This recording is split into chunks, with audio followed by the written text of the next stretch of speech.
Il n'y a pas longtemps, on a reçu un héron, il était 23h.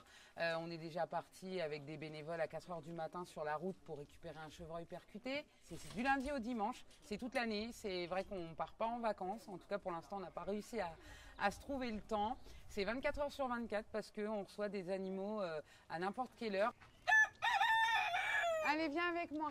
On n'a pas prétention à remplacer un centre de soins. C'est juste qu'effectivement en Mayenne, il n'y a à l'heure actuelle pas d'endroit pour pouvoir ramener, déposer un animal sauvage blessé.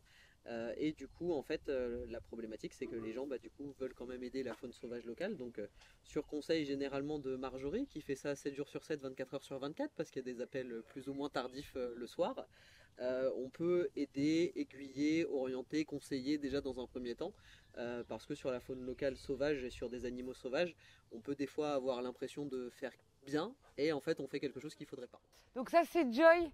C'est une jument qu'on a sauvée il y a 1 an de maltraitance.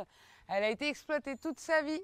Donc là, ça peut se voir, elle a un dos qui est très encellé en fait, parce qu'elle a beaucoup porté de petits en fin de compte, c'était une poulinière. On utilise le tracteur pour pouvoir maintenir son harnais comme un palan en fait de soutien. Alors, elle n'est pas du tout suspendue, hein, mais en cas de problème, si elle chute ou qu'elle fatigue ou quoi que ce soit, elle est maintenue, elle ne tombe pas.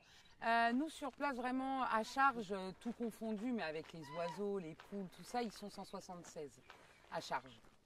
On est monté un peu plus haut, à une époque, on en avait plus de 200. On a calmé le jeu aussi parce qu'on n'est que des bénévoles et que voilà, on manque des fois un peu de main d'œuvre. Mais il y a aussi le côté où on a développé la partie un peu sauvage.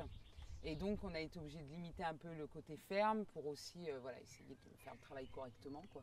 Parce qu'on a quand même une super communauté qui s'agrandit de plus en plus. Et si on tient, et avec tout ce qu'on a fait, c'est grâce aux dons. Donc c'est qu'il y a quand même des gens derrière et il y a beaucoup de monde qui trouve le travail utile, en fait, ce boulot utile, et on en a besoin. Pourquoi du coup vous n'avez pas d'aide concrètement? Qu'est-ce qu'on vous dit? Je vous dis, c'est pas qu'on nous dit grand-chose, c'est que ça va pas correspondre à l'éthique, par exemple, pour certaines réponses qu'on a eues dans le coin, quoi. Donc, qu'est-ce que l'éthique? Du coup, ce qu'on comprend, c'est que le sauvetage, c'est pas une priorité. Ou sinon, il n'y a pas vraiment de réponse, hein. Vous savez, vous recevez un courrier et puis on vous dit que là, c'est pas possible, quoi. Donc voilà, c'est pas faute pourtant d'en parler tout le temps qu'on n'a pas de subvention, mais on n'a encore personne qui s'est proposé, quoi. Oui. Tu vas beaucoup mieux qu'hier, hein. Ah oui.